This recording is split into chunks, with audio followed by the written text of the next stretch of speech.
একটি ছোট্ট গ্রামে বাস করত এক গরিব কৃষক। নাম তার হাসেম। সারাদিন মাঠে কাজ করেও সে ঠিকমতো সংসার চালাতে পারত না। তার একমাত্র ছেলে ছিল রাকিব।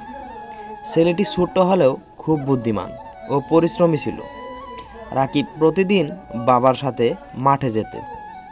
সে দেখত তার বাবা রোদে পুড়ে বৃষ্টিতে ভিজে কষ্ট করে কাজ করছে। একদিন সে বাবাকে বলল, বাবা, আমি বড় হয়ে তোমার সব কষ্ট দূর করব। হাসেম হেসে বলল, বাবা, যদি সত্যি কিছু করতে চাও তাহলে মন দিয়ে পড়াশোনা করো। রাকিব বাবার কথা মনে রেখে পড়াশোনায় মন দিল। স্কুল শেষে সে গ্রামের দোকানে কাজ করত, যাতে নিজের খরচ নিজেই চালাতে পারে। অনেক সময় না খেয়ে থেকেও সে তার লক্ষ্য থেকে সরে যায়নি। কিছুদিন পর রাকিব ভালো ফল করে শহরের কলেজে ভর্তি হয়। সেখানে গিয়ে সে নতুন নতুন জিনিস দেখে, বিশেষ করে ব্যবসার প্রতি তার আগ্রহ জন্মায়।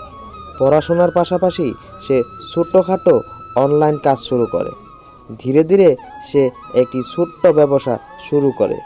প্রথমে অনেক বাধা আসে, কখনো লোকসান, কখনো প্রতারণা, কিন্তু রাকিব হাল ছাড়েনি। সে নিজের ভুল থেকে শিখেছে এবং আবার চেষ্টা করেছে।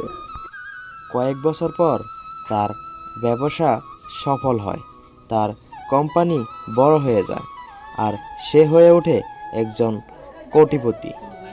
একদিন রাকিব তার গ্রামে ফিরে আসে।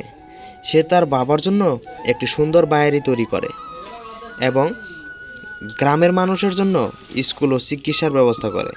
বাবা হাসেম চোখে জল নিয়ে বললেন, আজ আমার সব কষ্ট সার্থক হলো। রাকিব হাসতে হাসতে বলল, বাবা, তোমার কষ্ট আর দোয়ার কারণে আজ আমি এখানে পৌঁছেছি।